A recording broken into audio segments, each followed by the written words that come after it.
भगवान कृष्ण यदुवंश से बिलोंग करते थे। तो ये यदुवंश के राजा कौन थे? तो यदुवंश के प्रमुख राजा थे महाराज यदु। इनके पिता का नाम था महाराज ययाति। ययाति महाराज के 5 बेटे थे, अनु, यदु, द्रुह्यु, दुर्वासु और पुरु। तो इन 5 राजाओं को अलग अलग इलाके दिए गए थे भारत में। उसमें एक राजा थे जिनका नाम था द्रुह्यु। तो द्रुह्यु महाराज के जो वंशज थे वो गंधार यानी आज के अफगानिस्तान से निकलकर दूर दूर तक जाकर सेटल हो जाते हैं यूरोप में, और वो जाने जाते हैं द्रुइड्स के नाम से, द क्लासिकल द्रुइड्स। आज का नॉर्थर्न यूरोप यानी डेनमार्क, यूनाइटेड किंगडम, ऐसे कई सारे देशों में द्रुइड्स रहा करते थे। तो कई सारे लोग पूछ सकते हैं कि द्रुइड्स द्रुह्युस कैसे हुए, इनके प्रमाण क्या है, इनके सिमिलैरिटीज क्या है? तो ये सिमिलैरिटी, द्रुइड्स जो है वो पशुपति की पूजा करते थे। द्रुइड्स जो है लक्ष्मी की पूजा करते थे। तो द्रुइड्स ने लक्ष्मी के सिक्के भी रिलीज किए। जब आप इनके इतिहास को स्टडी करोगे तब आप देखोगे एक जगह है जिसका नाम है गंडरस्ट्रुप कालरॉन।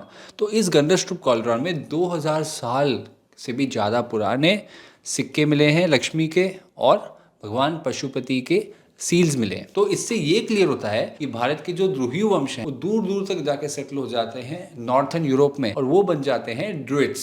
तो हमारे इस सीरीज में हम भारत के ऐसे कई सारे वंश और राज्यों को स्टडी करेंगे जो भारत से निकलकर पूरे विश्व में भारतीय संस्कृति को फैलाए हुए हैं। तो इस सीरीज से जुड़े रहिएगा, डोंट मिस इट।